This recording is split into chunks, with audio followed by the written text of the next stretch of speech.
বাংলা চলচ্চিত্র জগতে খ্যাতনামা পরিচালকদের মধ্যে হরনাথ চক্রবর্তী অন্যতম। ৯০-এর দশক থেকেই একের পর এক দুর্দান্ত ছবি তিনি উপহার দিয়েছেন দর্শকদের। মঙ্গলদ্বীপ, নবাব, সংঘর্ষ, রাজারানী বাদশা, বিদ্রোহ, রণক্ষেত্র, প্রতিবাদ, দাদা ঠাকুর, নাটের গুরু, সংগ্রাম, তুলকালাম ইত্যাদি তাঁর পরিচালিত জনপ্রিয় ছবি। টলিউডে কমার্শিয়াল ছবির পরিচালনায় অন্য এক মাত্রা যোগ করেছিলেন তিনি। সেই পরিচালক হরনাথ চক্রবর্তীর জীবনে নেমে এলো শোকের কালো ছায়া। প্রয়াত হলেন তাঁর স্ত্রী বুলা চক্রবর্তী। গত 18ই মার্চ মঙ্গলবার সকালে ইহলোক ছেড়ে পরলোকে পাড়ি দিলেন তিনি। বহুদিনের জীবন সঙ্গিনীকে হারিয়ে কান্নায় ভেঙে পড়েছেন পরিচালক।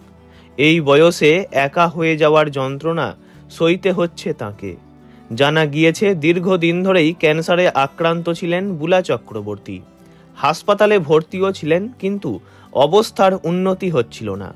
স্ত্রীর শারীরিক অবস্থার অবনতির জন্য নতুন কাজ বন্ধ রেখেছিলেন পরিচালক। খেয়াল রাখছিলেন স্ত্রীর, কিন্তু সব বিফলে গেল।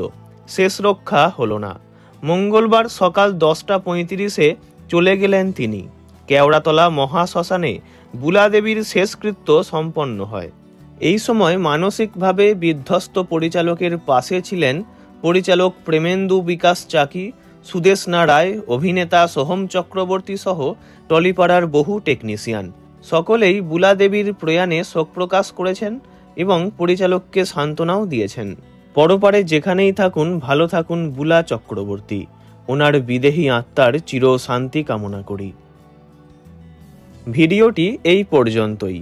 বিনোদন জগতের সব রকম খবরাখবর জানতে চ্যানেলটি অবশ্যই সাবস্ক্রাইব করবেন। ধন্যবাদ।